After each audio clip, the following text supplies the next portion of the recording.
I got a call from somebody and the conversation went, hi, we understand that you've approached GJ Gardner about getting involved as a franchise and that's ceased negotiations. Would you be interested in a Smith & Sons franchise? How old are you going to be before you start to experience life like you want it? I want to tell you right now, whether you like it or not, there is a better way to do business. Hi everyone, welcome to the Business for Builders podcast. Welcome to you if you're in YouTube land. My name's Max. I'm the CEO of Smith & Sons here in Canada. Greetings to you if you're cruising down the road or heading to a supplier meeting, or if you are on site, maybe just banging away with your earbuds in. It's great to have you with us. As usual, want to supply lots of value and give you plenty of takeaways so that you can implement and improve your business. And as we say, we want you to go build a kick-ass business.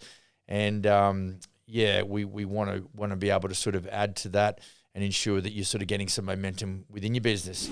Before I get started, like and subscribe. If you know someone who'd like this info, please share it with them. And certainly you can email me at max@businessforbuilders.ca. All of that business will be in the description below. Today I'm going to actually share a bit of a story, and true to form, we start a podcast, and of course we're doing this in my showroom here, so it's become the proxy studio. But it is an operational office, and that's just what happens. But today I'm going to just dish up something a little different. What I like on this episode, what we're going to be talking about is I'm going to talk about my little bit of background on myself and the Smithy business and brand, because it certainly didn't take a very orthodox track. It was definitely, and this is what you'll get some entertainment out. I think if you talk to some of the guys, and Steve and Jeff, if you ever get to hear this, you'll know I was a classic shit stirrer. And so it's ironic the fact that I've ended up back in the brand as a CEO here in North America. So, if settle down, this will be a great one. Grab a beer or a coffee or whatever, because I think you're going to get some inspiration out of this one. And I'm going to chat about some other examples as well. So look, back in 2009, I actually had spent the best part of 25 years, in the building industry, doing everything from, foundations, frames, doing carpentry, finishing, exterior windows, siding, all that sort of stuff. And, just had a gut full of dealing with builders, to be honest. I don't know what your motivation was. And for the most part, I'm going to assume that I'm dealing with general contractors. Where I come from, you weren't able to trade with the public unless you were a licensed builder, and that meant renos, new homes, or anything. And literally, unless you were just going to stay within your scope of works, let's say as a carpenter doing decks and fences, you couldn't actually go and work for the public unless you were a licensed builder under the local authority. And so, look, I had up to 15 guys working on framing crews from the Sunshine Coast all the way down. As far as Casuarina, which was into New South Wales, it was a Brisbane-based building company, but we were into the northern part of New South Wales, or just over the border from Queensland into New South Wales. And I got to the point where there was a day where I said to one superintendent of a building company that's still pretty big there, and they'll do 1,000 homes a year. And I said to this guy, I said, "Bud, I will get this job finished. So we're forecasting for the week. I'm going to have that job finished on Friday, Saturday at the latest. Make sure you've got materials for the next job delivered there on the Friday, so my guys can go straight into that project," which was probably in the same street. And anyway, so we'd scheduled that. I got the head nod from the superintendent. And of course, my guys roll up there on the Monday, because I didn't do a drive-by on the weekend to make sure the material was actually there. And they've said to me, "Look, the materials they're not here yet." And of course, I rang the superintendent, and he gave me some BS story. And that was kind of a moment that stood out in my mind. I'm like, you know what? Never again will I be held to ransom by someone else's incompetence.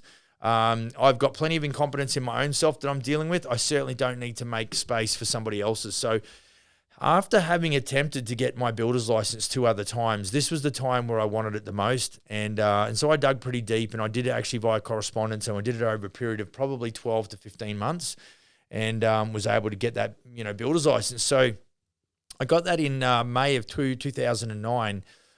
Then I went on the hunt because our big brother brand called GJ Gardner Homes, I had worked as a subcontract carpenter for those guys. And, I looked at some of those operators, and I mean no disrespect, but in my own little mind at that time, I thought if those guys can run a building company using that system, then there's a good chance I'm going to be able to benefit from that system as well. Now, the master franchise that was actually speaking to me at that time, his name was Murray, good guy, gave me plenty of time, didn't have to. I definitely wasn't qualified to be looking at that opportunity because it's a six-figure investment, a fairly high range six-figure investment, at which at that time I didn't have that. We're expecting our sixth baby, and I definitely was not in a strong position financially to invest that level. But what it meant was I was actually committed to punching above my weight. So I was really wanting to, do something in the industry.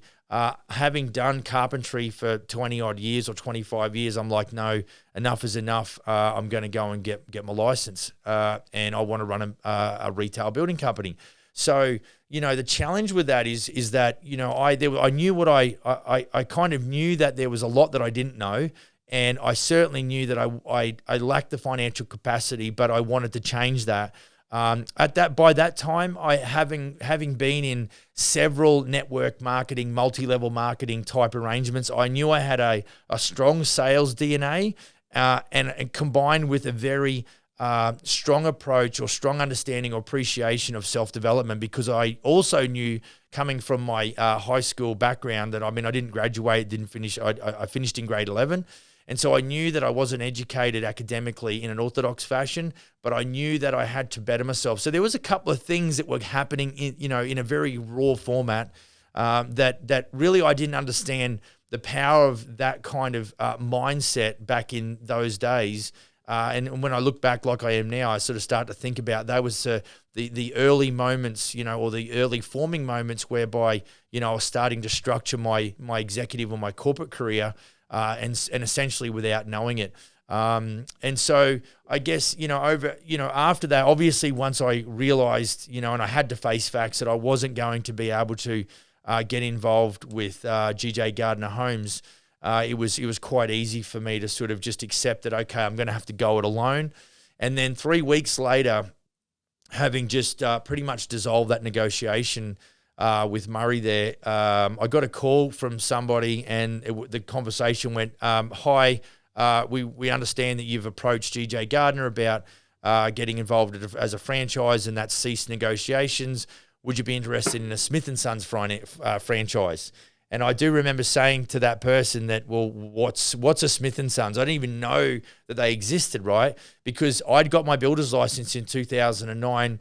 I think Smith & Sons formed in 2007, 2008. Maybe they went public, as far as starting to sell franchises to masters franchises, etc. in 2008.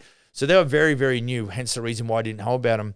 And ironically enough, we have talked about this, and we are 99% sure that the person that called me on that day is my business partner, Lee Wallace, and he's been on the program here once, and we probably need to get him back on the next show at some stage. And so, it's the serendipitous nature of life. Now, I'm 49. I feel old because I've got an office full of millennials and people that are a lot younger than I am, and so it makes me feel a little bit antique, a little bit ancient. But I also realise too that at 49, I've still got a fair bit of life to live, so I'm encouraged by that. And I think the serendipitous nature of the way things happen, and it really, when I look at it, it's like, well, there was nothing happening to me at any time that was special, but there was a lot of things that were incrementally helping me move forward. And so never underestimate, your life's experiences. You just never know what one thing is going to lead to. And of course, I remember when I took that phone call, I was sitting out the front of my kid's school. And at that stage, my eldest would have been like 8 years old. And currently she's now 20 and she's working for me full time here in franchise sales. So if you're listening to this and you're in North America, Canada specifically, you will get the chance to have a chat with Bridget, And, she's helping me in a big way, sort of, help a lot of our franchised operators both get on board and certainly after they get launched. She has a lot to do in the areas of support. So that's super cool. But at that time, I had 5 kids under the age of, 8 years of age. And, you just never know that, when I was out the front of that school and, I got this random phone call probably after I just dropped off one of the kids actually. And I remember having that conversation vividly. I can take you to exactly the parking spot that I was, because it was such a defining moment where I'd given up on the GJ Gardner thing, and then this other thing presents itself, and there was more hope there. And so, hope deferred makes the heart sick. So if you've got nothing to look forward to, life can be a little bit, challenging and maybe not as, when the possibilities are minimal, we all get a little bit sad. And so, I think you've always got to be, shooting for the moon. And if you miss, you end up in the stars, all that kind of business. But I think you've got your own life to live. And I don't know that you can plan it out that strategically where every step. I think there is 2 things, the serendipitous nature of life and the people that you bump into, and not everyone's going to, contribute anything to your success or your career or wherever your life is heading. However, there is definitely going to be some fairly strong situations that reinforce the potential that you have in the business that you're doing. And so in some case, it's just any kind, your imagination can run wild with the possibilities.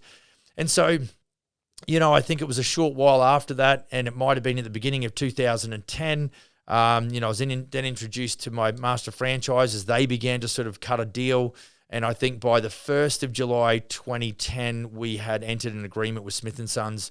And I do recall, because I was pretty hungry to sort of, go to the top of the mountain, that I think in November 2010, we actually had our office warming party. So literally in a short span of time, we were making some progress. And I was definitely terribly bullish on really kicking ass and making that work. So that's all, that's a pretty nice part of the story, but the plot thickens because, I think that this is where even as a business and a brand and now as the CEO, and a major controlling entity in North America as it relates to Smith & Sons, there's things that I look back on and I think, well, it's pretty hard to believe that things have transpired. So it's over a period of time. There's a level of growth personally. There's all kinds of things that happen. But that little story to get things started was full of optimism. People were positive. I was positive. That's early stage in the brand. It looked like this was the money shot. This was going to be the mother lode. This is where I was going to make it. And really, I think the plot thickened into the point where you move outside that honeymoon period. And I'll tell you right now that there's things that I'm going to share in this story. There's probably things that I'm not going to share in this story that have most definitely influenced the way that I now run this North American part of the Smith & Sons, franchise operation. There's no question. The good thing about life and experience, and if you're paying attention, you can take from a lot of those past experiences, whether they were successes and or failures, and you can definitely use those to empower and equip yourself today to be a better business person. Now, I'm talking business, obviously relationships are another, you can use that framework to ensure that next time, you're developing a relationship with someone socially or personally that you maybe don't make the same errors. And of course, hindsight's always 20/20, and we really do want to capitalize on that. But, true to form, the world's not perfect. People aren't perfect. I'm not perfect. Systems aren't perfect. At some point, there was a moment where the scale began to tip. And, my expectations from the brand and the business back in those days, and we're talking 2010 through to 2012, it really began to let me down. Now, that's a very selfish comment. I can't speak for the other guys, maybe, and this is the truth. Those guys who were my master franchises, and we've since worked things out, and we had to if I was going to be involved in the brand. But there's no doubt in my mind that literally now 10 years since I left the business, they had definitely reconciled a few things, made some changes, looked at where they weren't really being effective, where they weren't bringing value, and all those sorts of things. But a long story short, 2 years after getting into the business, essentially it was probably 2.5 years. Basically, we agreed that this wasn't going to work out because the situation had got terribly volatile, and because of my personality at that time and the lack of regulation and control, I was fairly cutthroat. There was one standout meeting that we had in my design center where I made it pretty categorically clear as to what I expected and where I was being let down. And it really was a case of, I was standing my ground and they were standing their ground. And, there'd been such a deterioration of the relationship that it just didn't end well. And so, that's business for you. That's the way it goes. We've all got different objectives. And so, when you're working with people in your business and you've got staff and you've got supplier relationships and you've got subcontractors, I easily could pick out 10 times where I've literally chosen to lay down my guns and maybe forego an opinion that I've got and just back off because I know that it's not worth winning that battle because the war is so much more important. And so, in life, I would say that at that instance with Smith & Sons, back in 2012, I wasn't laying down my guns for nothing. Like I was taking it to the bank. I'm like, this is not working. And so, there was things that happened there that caused that friction and caused that, heat and that drag and, of course, the deterioration of the momentum. I remember being under some financial pressure. I remember spending a lot of money on advertising, which I didn't think I, really needed to do because I'm part of this massive brand. And so there are a couple of the things that, we do differently here today that really do, I guess, where I've got to wear it up front a little bit. There's a lot that I've got to do to support, the new operators coming in. And only last week did we have training with two of our newest guys from Edmonton in Alberta.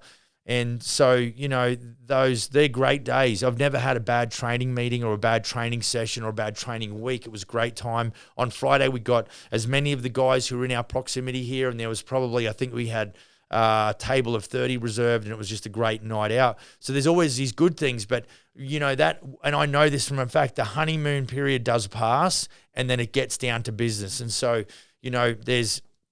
there's a lot of the biggest challenges for me going forward is to now not just sign these guys up like I've done, but as a company, we have to walk with them and stand them up as well. So signing up is one part, standing up is the other part.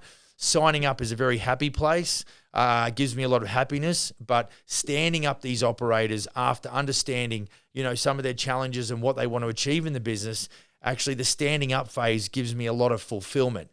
Both, because that's really where we're now walking together. Really signing up is essentially just throwing them the keys to the new pickup truck and they're off to the races. Standing up is something that you may not get in a standard sales situation. For me, I work through them through the pre-sales process, the onboarding and the signing up process, and then of course the standing up process. And that could take a period of months, if not years, to see my operators really go from a position of where they are and sort of end up in a place where they go, this is the best decision I've ever made. And if you look around on businessforbuilders.ca, you'll hear some of our guys saying that, it was the best decision that I ever made. I had to make the change, and the pain of change was a lot less than the pain of staying the same, and they made that move.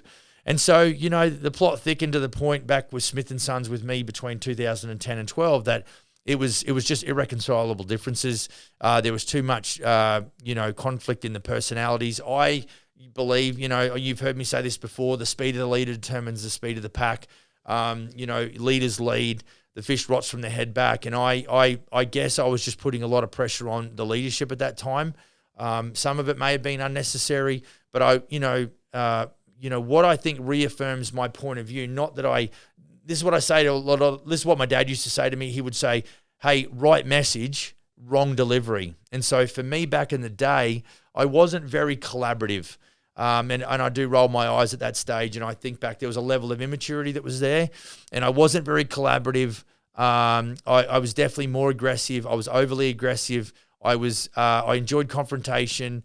But I did work my ass off too. I was there 7 days a week. And ironically, in corporate now as CEO, the same thing. The only thing that's changed is definitely toned down the aggression, tone down the amount of confrontation, realize that it's an unnecessary expenditure of good energy.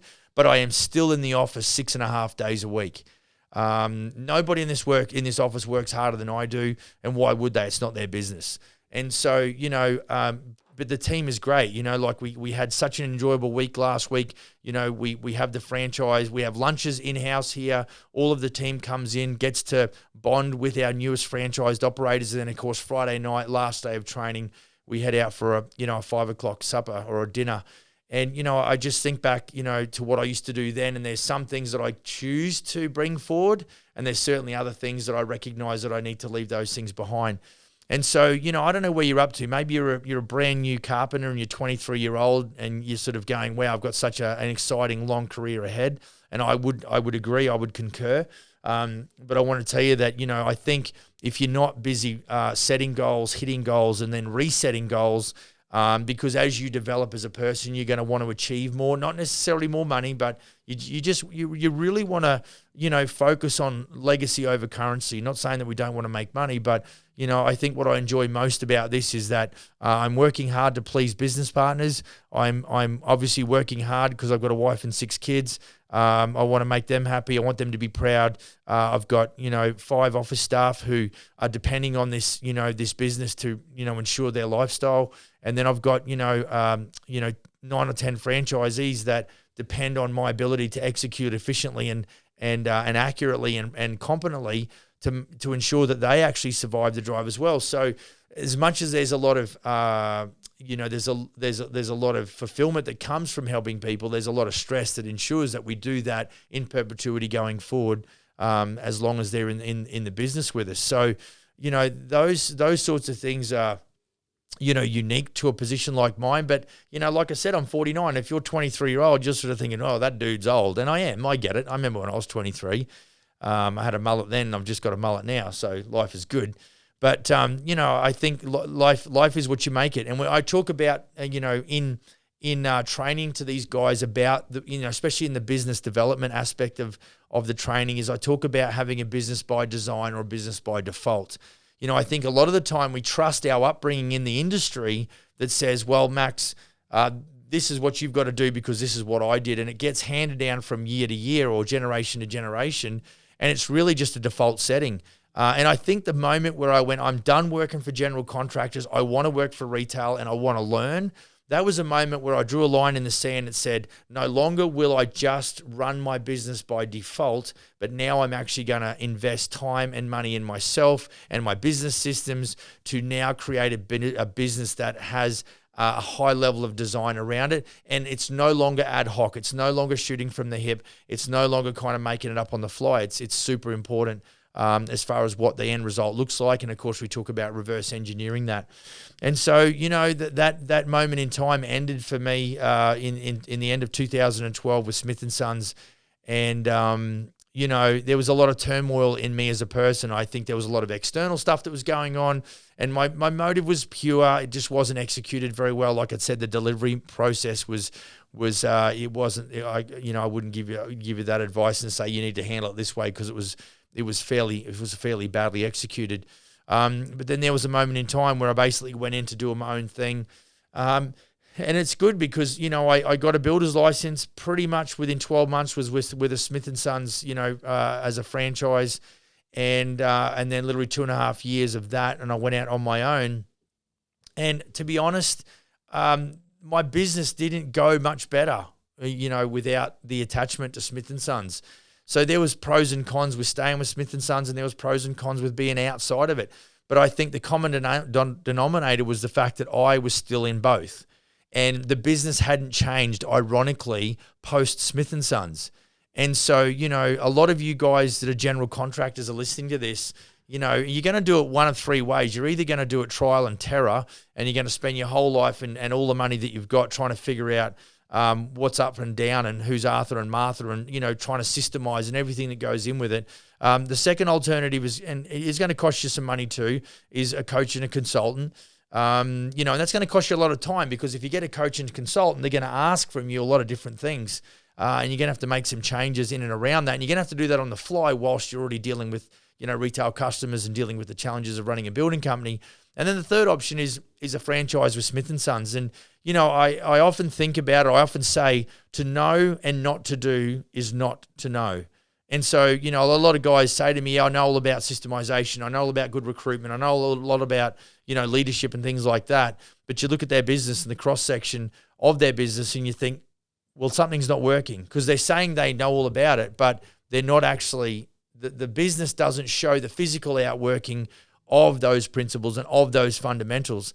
And so there's almost a bit of a hypocritical nature because we all want the success, but it's all about paying the price. And so if you're an athlete, you understand that there's no gain unless there's a bit of pain, but it's certainly a persistent, consistent effort that really does make the difference. And so on the weekend, I was watching a documentary. I love to watch documentaries. I love to know a lot about the history of business and things like that. I love to read books about self-development, but I also love to understand what leaders did in the past, that maybe where they achieved some things and maybe some things they did wrong. It really does help me sort of just a bit of a buffet as to what can I use to make sure that I'm the best leader that I can be. But I caught a one documentary on SpaceX, which is Elon Musk. And, it was, that side of it, I didn't realize. I mean, we all know about his electric cars and Tesla and everything like that, but I really didn't really understand his involvement with NASA and, as SpaceX and how he put it together. But, long story short, he obviously, he had a fair chunk of change and so he was happy to sort of go and invest. But I mean, as you can imagine, space exploration is not the cheapest endeavor. And so, of course, the first three launches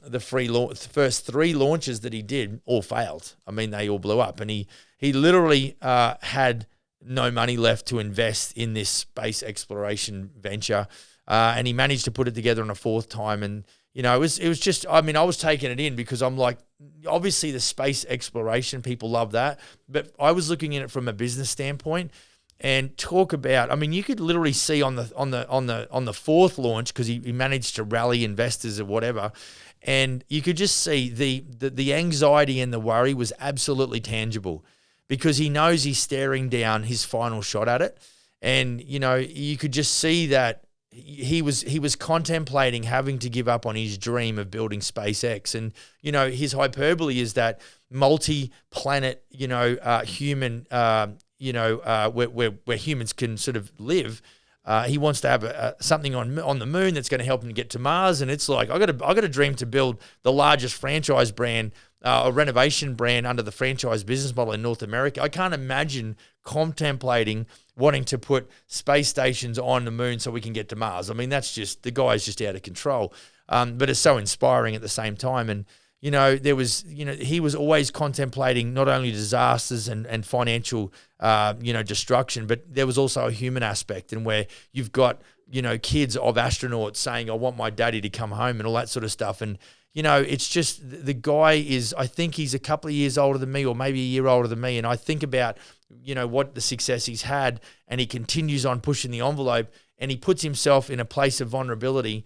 Look, it's a superhuman effort.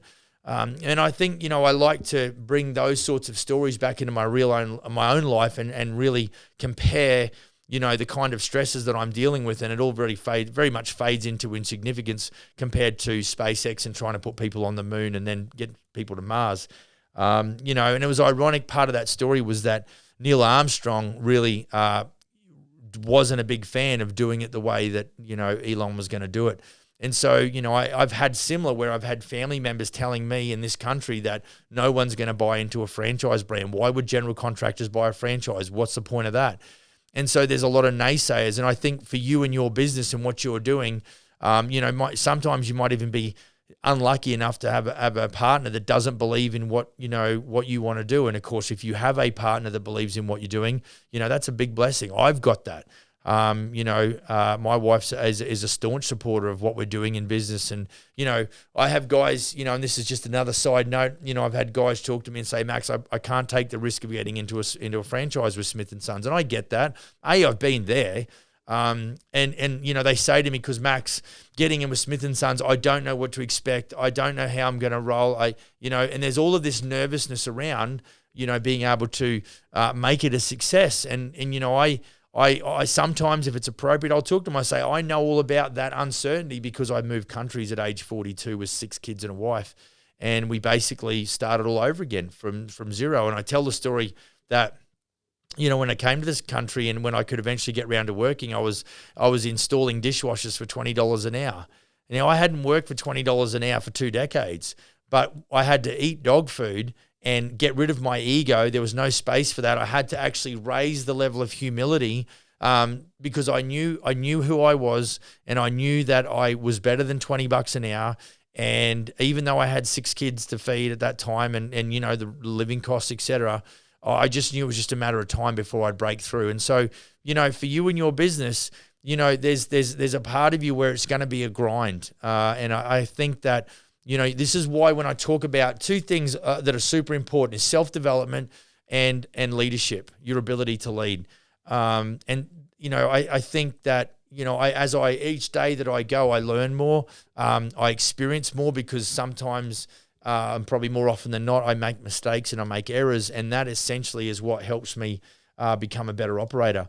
And, so really to close out, the other thing that kind of motivated me to share that story and these thoughts around, my bit of my backstory and as it relates to business development was that I actually get inspired by Eminem. I'm a musician. I now play in a cover band. We had our first gig on Friday night, which I've still got ringing in my right ear.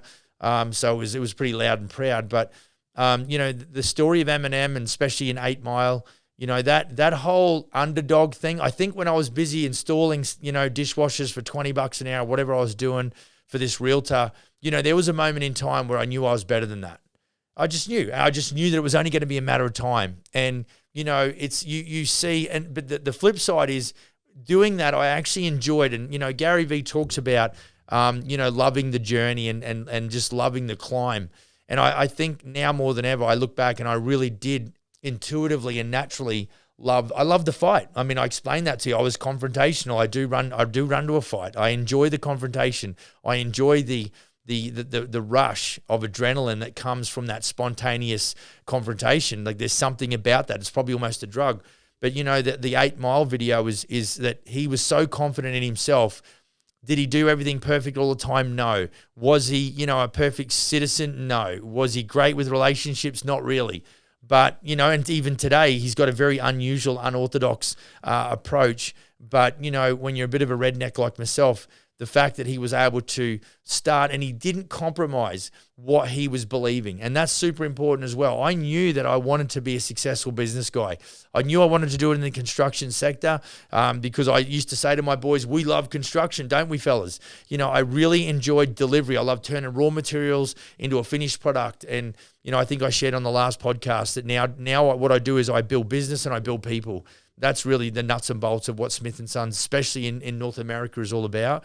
And so I knew deep down that I was going to be involved. And the ironic thing, the bizarrest thing, is that, as a Smith & Sons owner, or the owner of Smith & Sons here in Canada and the States for that matter, I have 3 business partners. One of them is Lee Wallace. He's the guy who would have called me to introduce me to Smith & Sons back in 2009. And then, today I also have the privilege of being partners with Darren Wallace and Greg Gardner. Now, remember right back at the beginning, I talked about buying a franchise with GJ Gardner Homes. Well, Greg Gardner's the namesake, and I'm his business partner. So you talk about the serendipitous nature of business and life. I just think if you're positivity and optimism has to become louder. There is something special about life if you hang on. And, can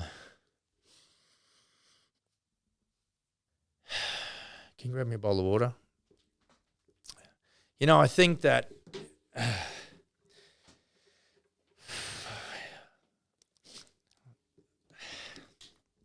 when I watch some of the UFC,